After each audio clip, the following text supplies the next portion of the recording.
Hello friends, my name is Aubrey. Welcome back to my channel. I'm so happy to have you all here with me today. So today it is time to go over my March book haul. Now I am filming this video pretty late in the week because I actually was out of town all weekend. We were celebrating my cousin's 30th birthday, her oldest son's second birthday, and the baby's dedication. So it was a very busy weekend, very packed, lots of things to do, but it was wonderful to get to see them and spend time with them. I don't get to see her as much as I'm used to currently because she is a Navy doctor, so she is, stationed elsewhere in the country. And so we only really get to see each other for certain occasions and stuff at the moment. But it was wonderful to be able to just have some nice family time this weekend, even though it was quite packed.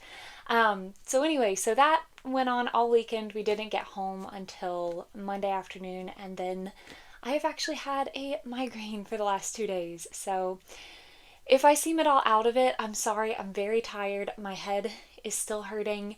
And so just please bear with me. But as usual, when we go through my monthly book hauls, we're going to go through the books according to where I got them. And we are going to go through each book that I received in the month of March.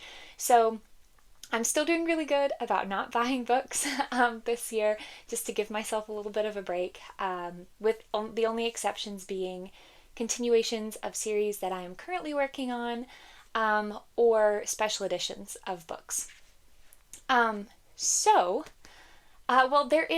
There are a couple that I have made an exception for just because I'm super excited about them, but not many. So most of these were pre-orders that did arrive within the month.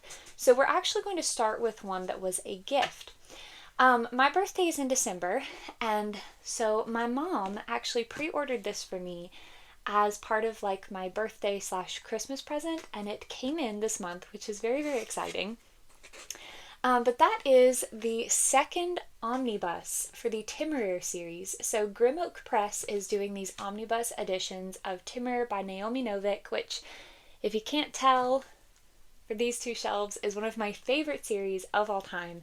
And I got the first omnibus there, in His Majesty's Service, I think is what it's called, for my birthday / Christmas in 2023 from my mom. And then she pre-ordered me a matching edition of the second book in the series. So this one is called An Empire of Wings. It does contain books 4 through 6. So Empire of Ivory, Victory of Eagles, and Tongues of Serpents. And it comes with this slipcase, just so pretty. And then here is the dust jacket.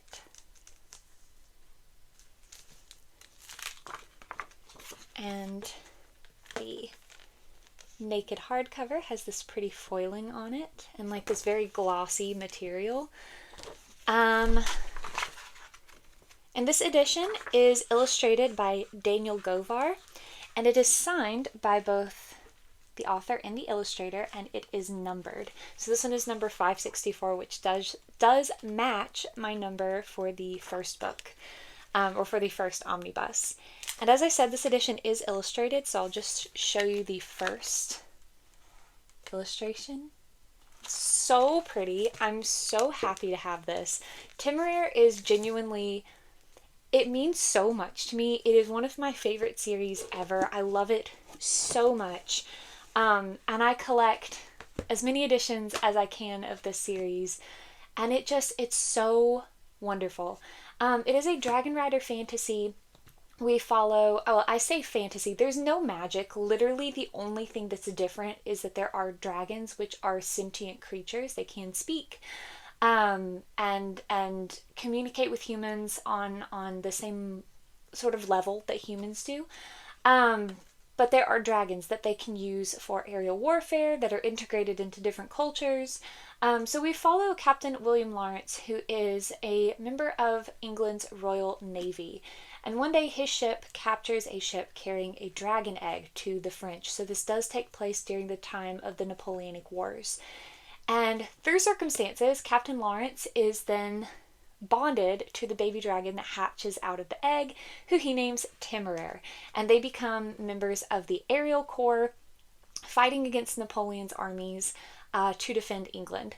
And it just goes so much farther than that. The battle scenes are just incredible. It just has so much to say about so many different topics. That's not like the point of this video, so I'm not going to rant about it, but it's just such a wonderful series. There will be one more omnibus after this because the series is 9 books long and each of these omnibuses contains 3 books. So I'm assuming it'll come out this year. I suppose we'll see. But I'm so thankful to my mom for getting this to me. That's just so amazing and kind of her. And I love it. I'm so happy. They also sent this really neat little bookmark. So we have a dragon on one side and then what appears to be an android pulling a human out of a sewer on the other. I'm not sure what book these are supposed to represent, but it's a really cool bookmark. Okay, then I had 2 books come in from Kickstarters that I had backed. The first one is Dragonsteel Prime. This is one of the Sanderson Curiosities, part of the Cosmere. They're not technically canon. I guess I should say this is by Brandon Sanderson. They're not technically canonical. They're like original drafts of stories. So Dragonsteel Prime Dragonsteel is apparently going to come out at some point, I believe, from what I've heard, and be a book within the Cosmere. But Dragonsteel Prime is like the original version of that story. And I had backed the Kickstarter to get the next special project or secret project as part of the Cosmere, and this was an add-on that I included, and so I already got this. I don't know when the secret project book is coming out, but this one I have. And it's just really neat. I don't know when I'll read this because I feel like I do need to read all of the Cosmere to understand this, but I do think it's interesting to see how different stories change as authors go through them. For example, with J.R.R. Tolkien, there are 2 books called The Book of Lost Tales, parts 1 and 2, that are essentially his original draft, his original idea for the telling of the story of Middle-earth. And I think it's just interesting to see how the stories have changed over time. I don't like to do this with everything because I think there is almost a little bit of the magic of the story is taken away, but for an author whose craft you really respect from a writing standpoint, I do think it's really interesting. So I just added this as an add-on since it was available and I thought it was neat and it's really pretty, so I am happy to have that. And then the other Kickstarter that I had come in is the hardcover illustrated edition of A Day at the Dragon Shelter. I do already have the paperback version of this. I did receive both from the Kickstarter, but it did take a while for this one to come out. But essentially this is an anthology. This is an anthology of a bunch of different stories taking place at the City of Lakes Dragon Shelter. And each story has an illustration, which I believe are done by, I think my lights just flickered. Oh my goodness. But each short story or poem has an illustration that I believe are done by the authors themselves. I couldn't find any other information in the book about who did the artwork, so I do think that they are illustrated by the authors. But I just think that it's really neat because it's such a neat concept, talking about dragons being at an animal shelter, and like their interactions with humans there and how they're cared for and maybe their stories. And I do think it was actually inspired by someone who works at a real life animal shelter. Yes, someone who works at a humane society. And her stories actually inspired this collection, which I think is really cool. And as someone who loves animals and loves dragons, I just am so excited to read this. I've been putting off reading it because I wanted to have the illustrated edition to read. And now that I have it, I can actually read it, and I'm so excited. Okay, then I also received one pre-order from Amazon, and that is Swordheart. This is a book in the world of the White Rat by T. Kingfisher. And this is like the new edition that's been published, so I do believe that this book was self-published originally, and a number of T. Kingfisher's self-published works within the World of the White Rat series are getting traditionally published editions. And it's got a really pretty sword on the cover. And it has these pretty sprayed edges. It's just a really, really nice edition. And I believe that this comes between the Clock Tower War duology and the Saint of Steel series within the world of the White Rat. I believe. I could be wrong about that. But this one is a standalone within that larger series. So I am going to read the little blurb because I don't think it'll have any spoilers for anything else in the any of the other books in this world. Hala has unexpectedly inherited the estate of a wealthy uncle. Unfortunately, she is also saddled with money-hungry relatives full of devious plans for how to wrest the inheritance away from her. While locked in her bedroom, Hala inspects the ancient sword that's been collecting dust on the wall since before she moved in. Out of desperation, she unsheathes it, and suddenly a man appears. His name is Sarkis, he tells her, and he is an immortal warrior trapped in a prison of enchanted steel.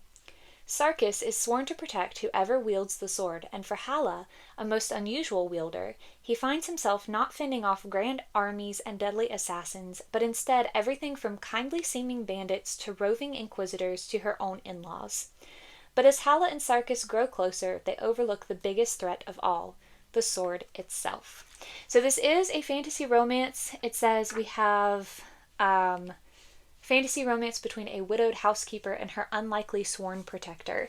I just think this sounds really, really cute. And I do really... I'm dropping books. I do really want to get into T. Kingfisher's work, and I do really want to read her World of the White Rat books specifically. And so far, every book in that world has appealed to me, so I do think I have... Oh, someone's doing yard work. I am really sorry if you can hear someone's lawnmower going, but this is the only time that I have to film right now, so we're just gonna keep trucking along and hope that that stops soon. The dangers of living in a neighborhood. But anyway, I forget what I was saying. Oh yeah, I have all of the Saint of Steel series, and I have the first book in Clock Tower War, and now this one.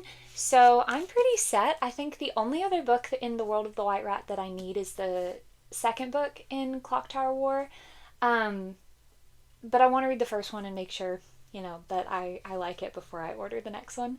But hopefully I really, really like this world and this book in particular. Okay, then I also had 3 pre-orders come in from Barnes & Noble. So the first one is The House at the Edge of Magic, which is the first book in the series of the same name by Amy Sparks. And this is the Barnes & Noble exclusive edition. So it has these really pretty sprayed edges.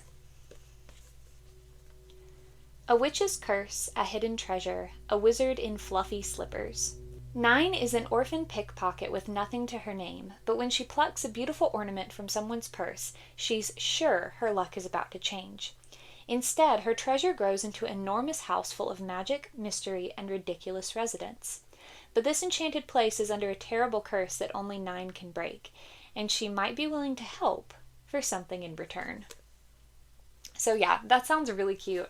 And on the back, I just noticed it's got like a cemetery down here. I don't know. I just think this sounds really cute. It is a middle grade. Like I said, it is the first in a series, but it sounds like a very cozy, sweet, sort of magical middle grade fantasy, and I love those. So I'm really excited to give this one a try, and I've had it pre-ordered for a while. And now it's here, and I'm really excited to try it. I think it sounds adorable. And then the next pre-order that came in is book 1 of Legend of Exorcism, or Tien Bao Fuyao Lu. I have said this before, I really wish Seven Seas would put the accents on the pinyin for these editions, these English translations of Chinese works, because it would make pronouncing the Chinese names so much easier. But anyway, this is by Fei Tian Ye Xiang, and this is the exclusive edition. So usually they just the special edition, and usually they just print it on the back that it is the special edition and it has a different ISBN. But for this one, they put this little packet on the back cover. to contain the goodies. So these special editions of the Donmei that Seven Seas puts out do contain little extras. So for this one, we have a little notebook, which is really cute. I really like the art on the front, and it's just a little lined notebook. A double-sided bookmark with little chibi versions of some of the characters on the opposite side. Then we have some little like character trading cards. So they look like this on the back. They say Legend of Exorcism. And on the front they have character artwork and then a little information about them. So we have Kong Hongjun, Li Jinglong. And again, I hope I'm pronouncing these names correctly, but without the accents, it just makes it so difficult. Sorry, I'm trying to cut out the worst of the lawnmower noises. Then we have Mergen, or Mergen, Cho Yongsu, and Atai. And then lastly, it comes with this little sticker sheet, again with little chibi versions of the characters. I think they look adorable. They're so cute. Two fates entwined, one dangerous mission. In the mystical Taihang Mountains, where magic flows and powerful Yao roam, Hongjun has grown up sheltered from the human world. A half Yao himself, he's never had reason to leave, until the mountain's ruler sends him on a dangerous mission, hide his true nature and join the great Tong department of demonic exorcism in Chang'an. Chang'an?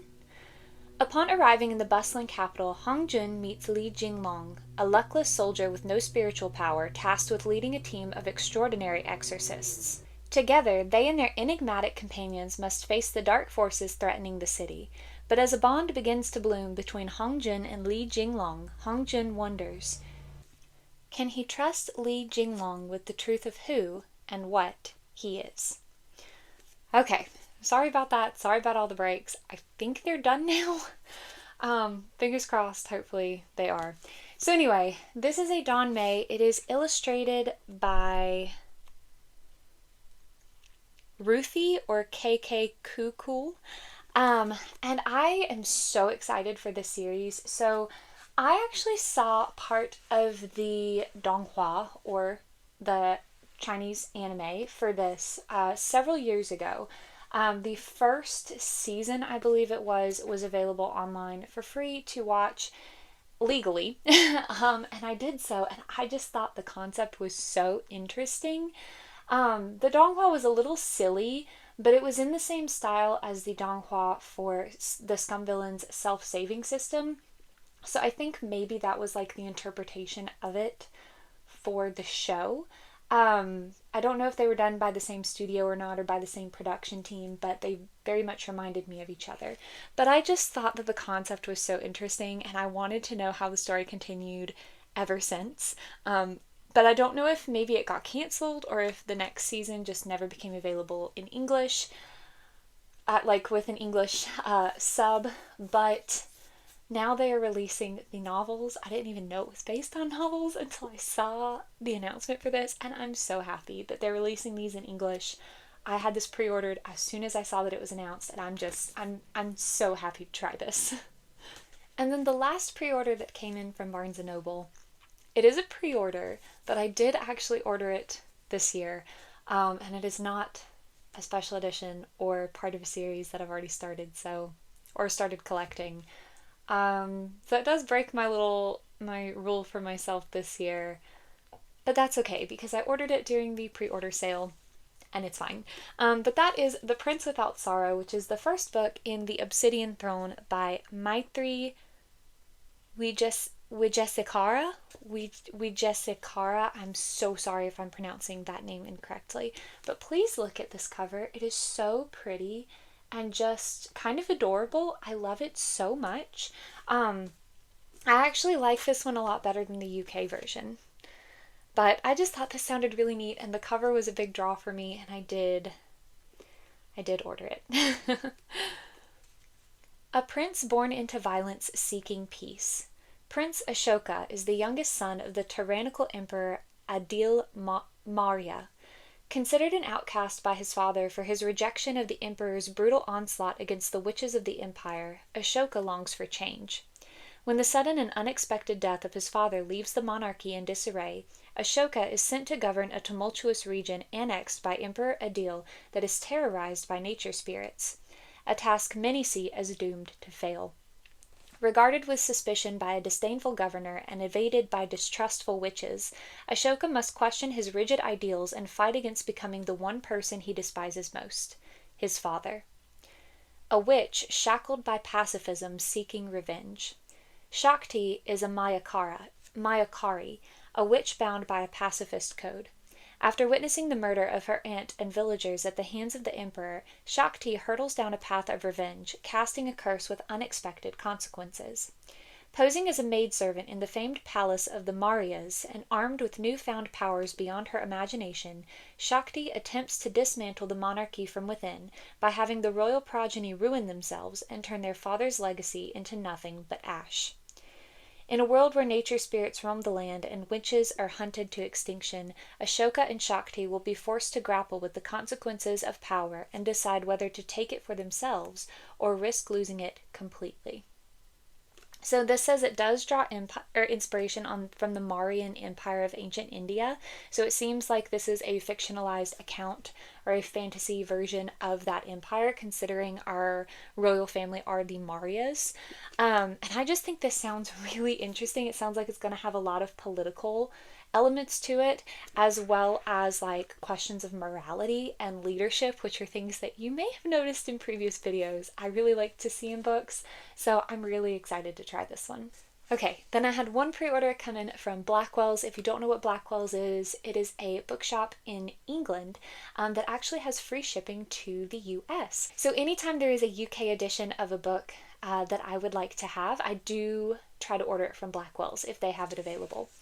So, as I said, I got in a pre-order from them that I'm very excited for, and that is The Tomb of Dragons. This is the third book in the Cemeteries of Amalo, which is the sequel series to The Goblin Emperor within the Chronicles of Ozreth, which is like the bigger series that encompasses both the Goblin Emperor, or that encompasses the Goblin Emperor, the Orb of Kairado, and the Cemeteries of Amalo series.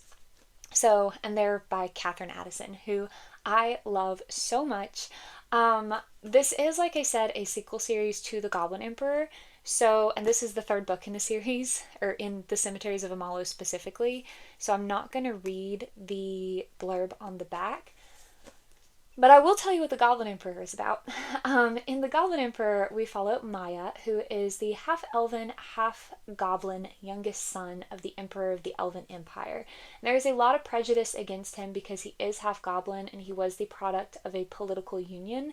So his father doesn't really have anything to do with him. He's kind of been sent off to live in this very out-of-the-way estate, being raised by a cousin who is very cruel and abusive towards him.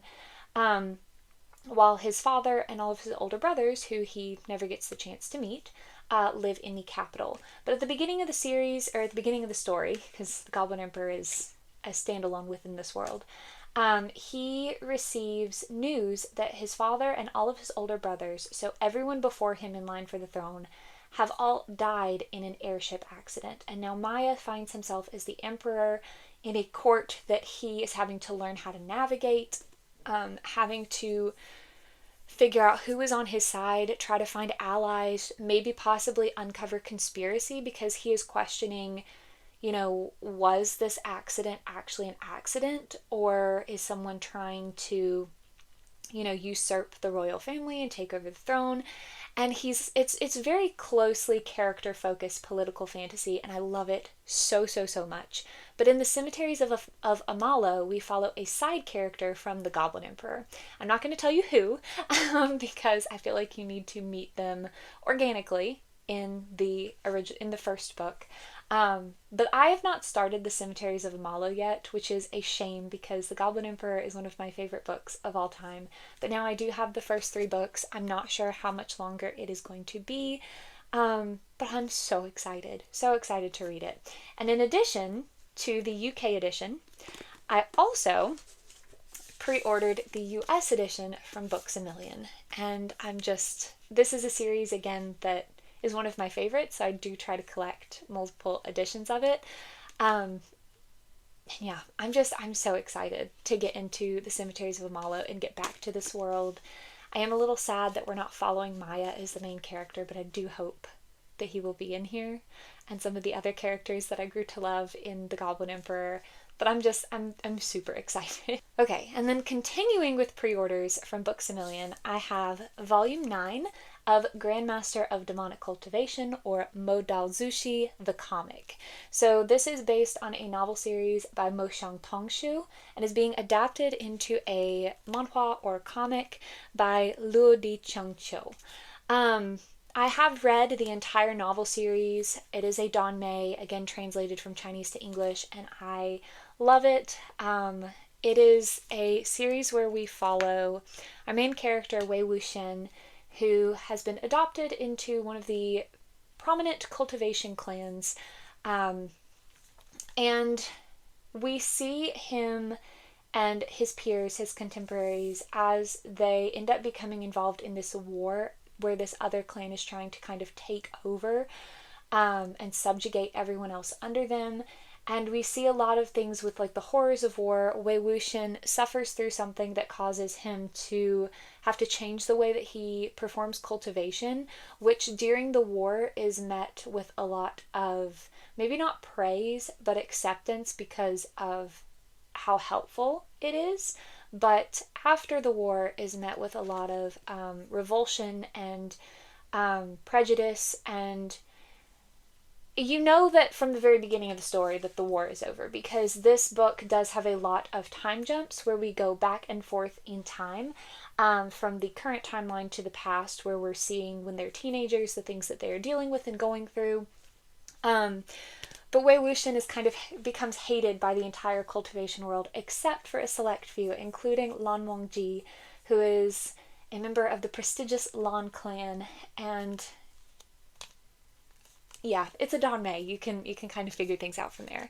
But it's really, really good. And this is a full color manhwa adaptation. I have not started reading the manhwa yet, because I'm waiting till it is complete so that I can just, since I have read the novel series and I've also seen the donghua, and I have seen the Untamed, which is the live action show that was based on this series. So I'm waiting for this to be complete so that I can just go through and read them all together, since I already know what happens and how it ends and everything. And I'm not sure how many volumes are going to be in this manhwa adaptation. But I just have, every time they're announced, I just pre-order the next volume. So yeah, I'm happy to have this, to add it to my collection, and to one day experience this story in a new medium. Okay, then my next pre-order from Books A Million is Volume 3. Yes, Volume 3, right, yes. Volume 3 of Heaven Official's Blessing, or Tianguan Sifu, by Moshang Tongshu, same author who wrote Grandmaster of Demonic Cultivation. So this, again, is one of my favorite series. I love Heaven Official's Blessing so much. It is just so wonderful. And I already have the series in the original 7 Seas paperbacks.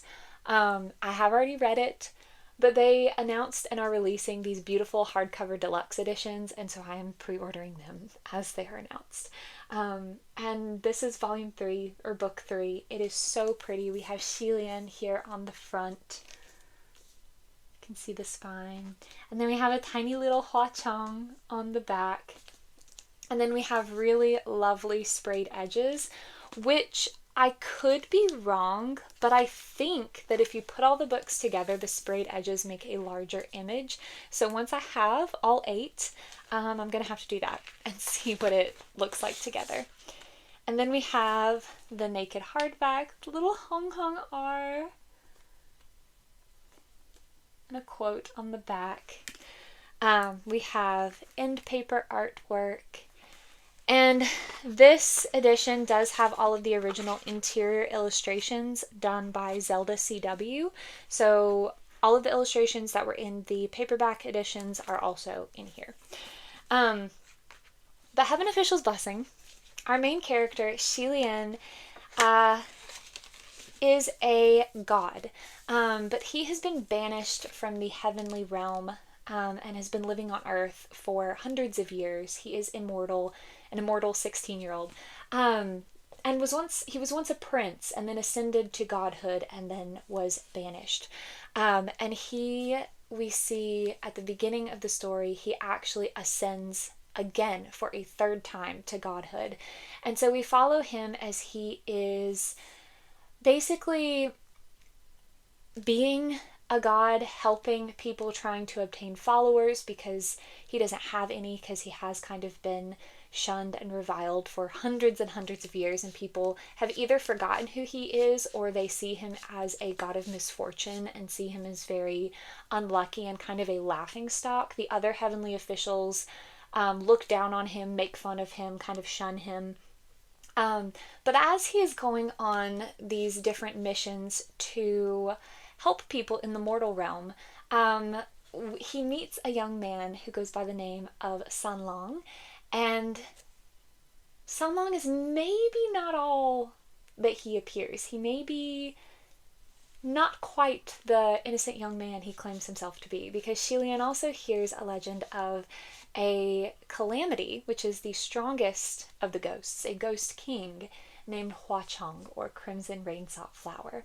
And this series it's so good. The devotion we see in here, and just the love and the way that Shilian is so good-hearted and good. Again, this is not a video for me to gush about these series, but I love it, and I'm just so excited to continue receiving these beautiful deluxe editions.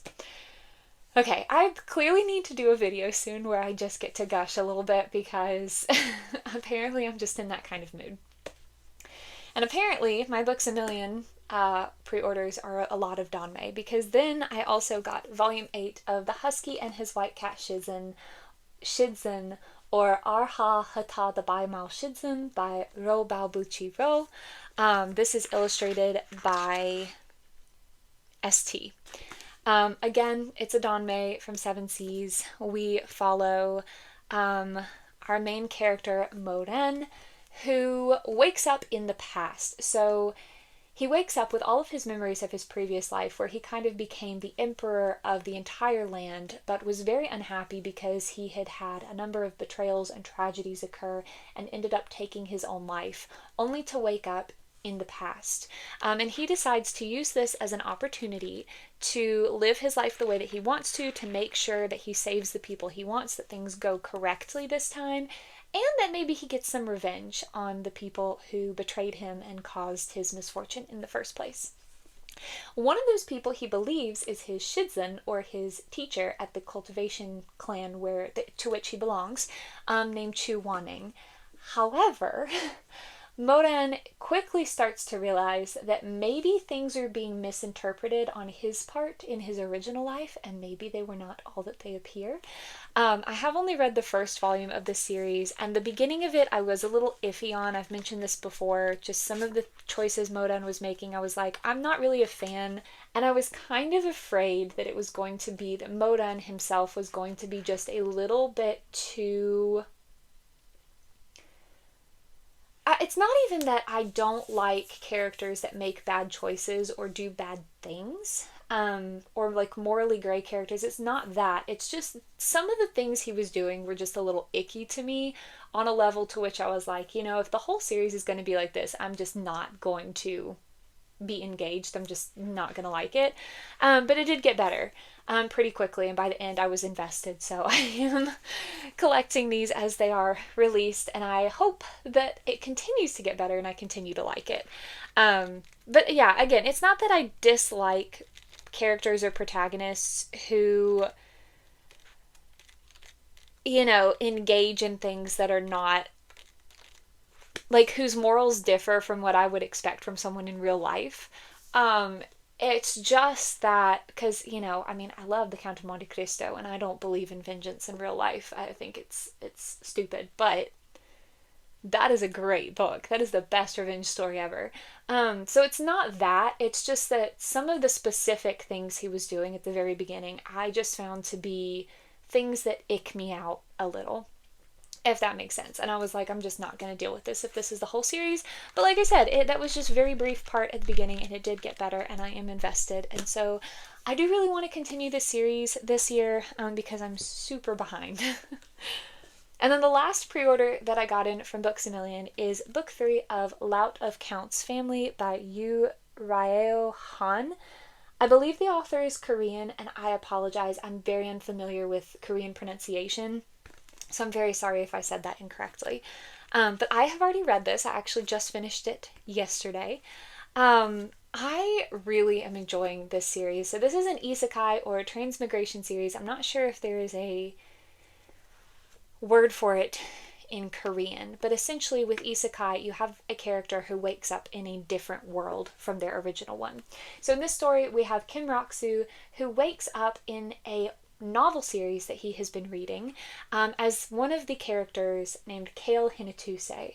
However, Kale Hinatuse is the son of a count who is kind of a very poor character. He's not a very good person. He's very self-absorbed.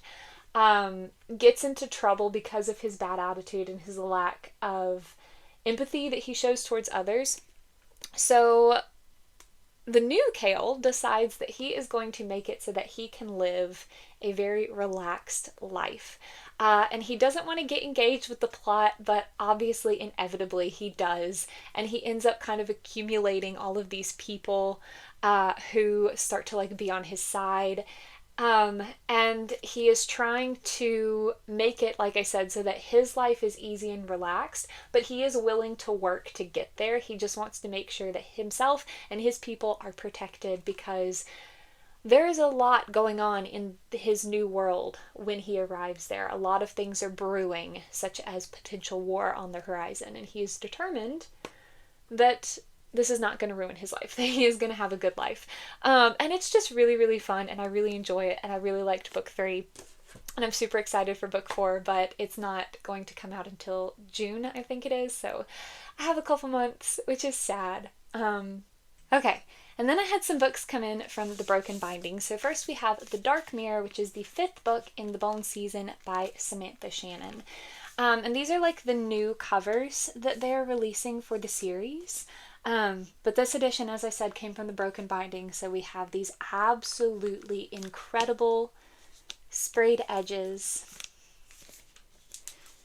And the naked hardcover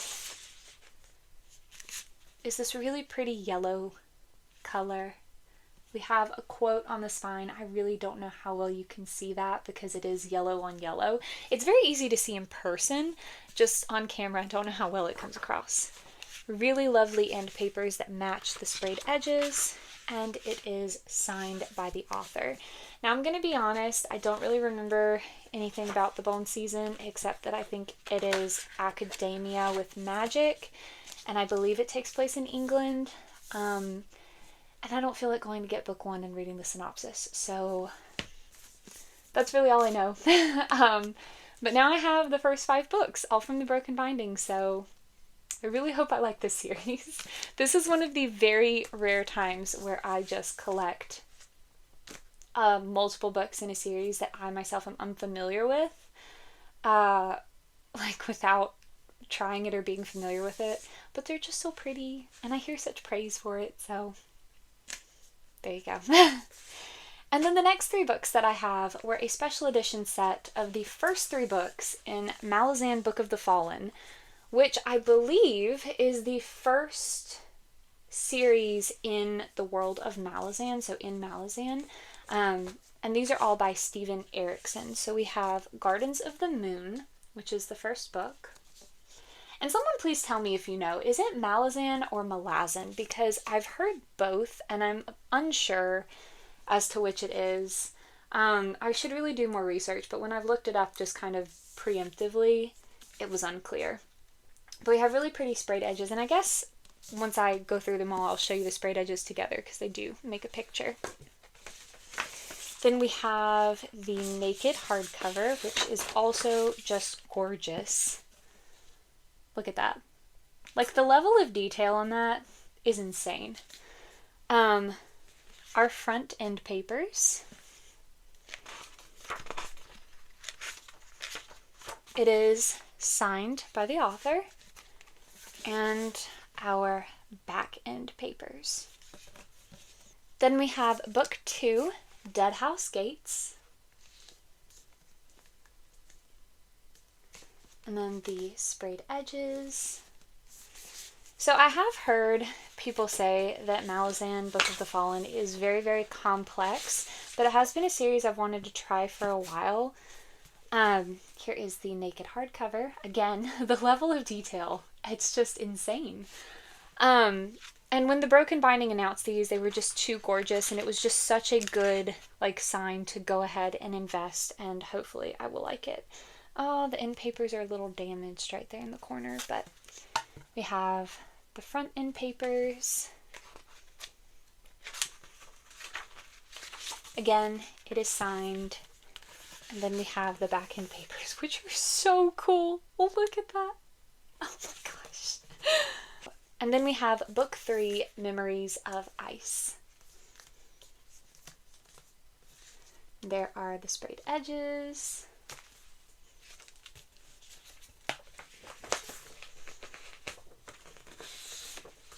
The naked hardback. I'm really intrigued by this. It's like humongous shipwreck with a city. I don't know. I'm very intrigued. The front end papers. Again, it is signed. And the back end papers. And then, when you put the sprayed edges together, you do get a cohesive image, which is very cool. I love it when they do that. So I'll just read the blurb for Guardians of the Moon, since it is the first book in the series. Bled dry by interminable warfare, infighting, and bloody confrontations with Lord Animander Rake and his Tiste Andi, the vast, sprawling Malazan Empire simmers with discontent. Even its imperial legions yearn for some respite. For Sergeant Whiskeyjack and his squad of bridge burners, and for Tattersail, the Second Legion's only surviving sorceress, the aftermath of the Siege of Pale should have been a time to heal the wounded and mourn the dead. But Darujistan, the last of the free cities of Genebakis, still holds out against the Empire, and Empress Lassine's ambition knows no bounds. However, it seems the Empire is not alone in this great game. Sinister forces are gathering as the gods themselves prepare to play their hand. So yeah, sounds very interesting. I know the synopsis doesn't give a lot, but it does give a lot about maybe the state of the political unrest in the Empire. I don't know, it just sounds interesting. I've heard so much praise for this. This is a set of just the first 3 books. I do believe, I hope, I'm assuming that they're going to continue with these sets. And I'm really excited to try it. So many people love this series. And so I imagine it's so well loved for good reason. So, okay, 2 books left. I did get 1 pre-order in from Crunchyroll, and that is Volume 2 of Here You Are by D-Gen. We do have the 2 main characters on the cover. It did come with some really cute stickers of our 2 main characters as a kitty and a puppy. Well, I mean with ears and tails, like a kitty and a puppy. They're just so cute. And I believe, if I remember correctly, yeah. So if you take the dust jacket off, you can see the cover art a lot better. So this series is another Danmei, so it is Chinese, translated into English, but it is a manhua, so a Chinese manga, that is in full color. I have read the first volume of this, and I thought it was really cute. It takes place at a university. We have our 2 main characters, Yu Yong, who is, I believe, a sophomore. He's either a sophomore or a junior. I think he's a sophomore. Who is assigned a freshman class to assist with getting used to the university and university life, and meets one of the freshmen, Li Huan, who is very quiet, kind of taciturn, They kind of have a rough start where they very much misunderstand each other at first, because Yu Yang misinterprets Li Huan's silence and sees him kind of as very unfriendly, where really he just seems kind of like socially awkward. But then by the end of volume 1, you see them kind of starting to get to know each other better and to bond. And that's pretty much all you get in the first volume. Again, it does take place at a university. It is a romance. So I'm assuming that things are going to progress as we go forward into volume 2. But yeah, it's just really cute, really adorable. I think the characters' personalities they just complement each other so well when they actually like talk to each other. So I'm excited to see the progression of this and where it goes. And then the last book that I have for this book haul is Wooing the Witch Queen, which is the first book in Queens of Villainy by Stephanie Burgess. And this is the Owlcrate edition. So this was the Owlcrate monthly book for, I guess, for March. I guess it must have been for March. And it's really, really pretty. I really hope that Owlcrate gets on maybe doing continuations of series that they've done special editions for. Like, for example, with The Nightmare Before Christmas, they did a holiday box, and the second book in that series, which I think is called Royals and Romance, maybe, came out earlier this year. It's Go Luck Yourself.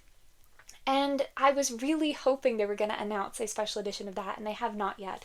So I'm a little nervous getting first books in series from them at the moment, because I just really like for my editions to match, if at all possible.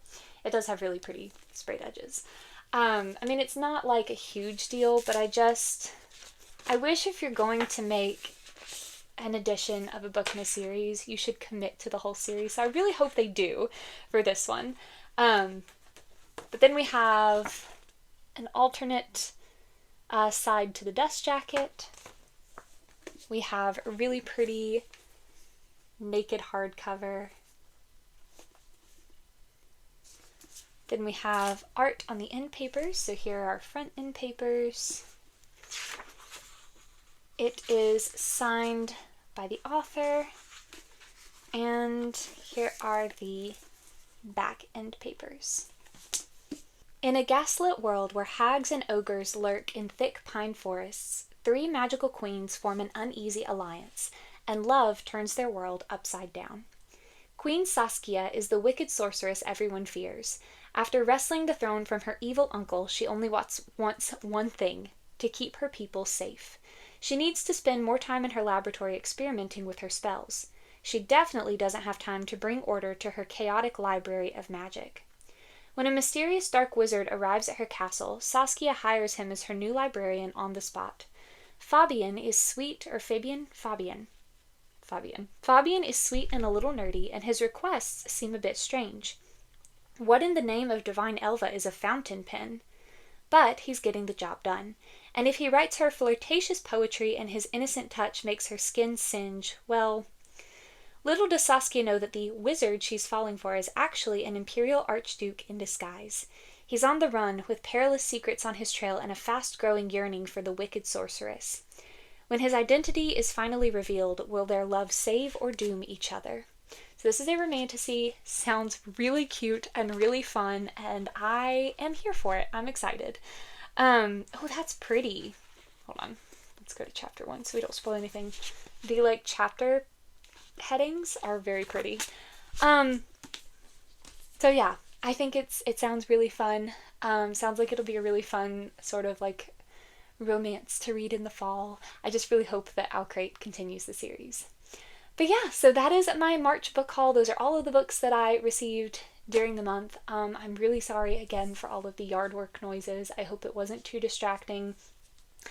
I really tried to cut out as much of it as possible, pausing when it got too loud, and I'll just edit that out of the video. But anyway, thank you guys for sticking around. I would love to hear what books you guys have received in the month of March, if you got anything interesting, or if you're interested in... Sorry, I got a notification, sorry. If you're interested in any of these now that you've heard me talk about them, I would love to hear about that.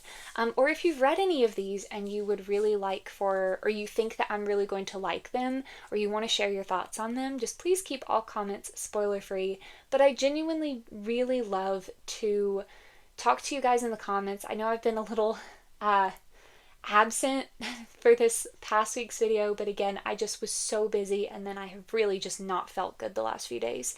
Being on my phone was not easy. But I really do love talking to you guys in the comments. It really does make me happy. I really love, this sense of community that BookTube inspires, and getting to share our love for stories together. So yeah, I would love to hear from any of you. If you, like I said, want to share what you've gotten this month or want to talk about any of these. For this week's emoji, why don't we do a rose, since I'm looking at the cover for Wooing the Witch Queen. It's just got some really pretty roses on it.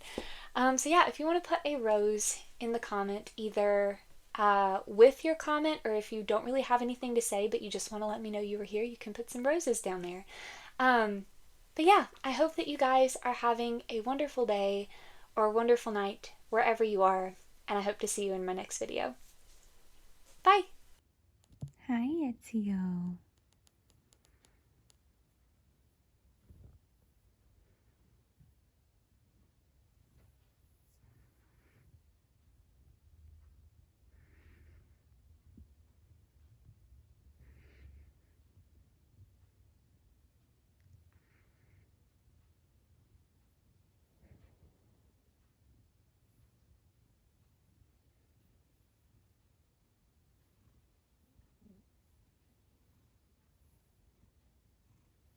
Ezio.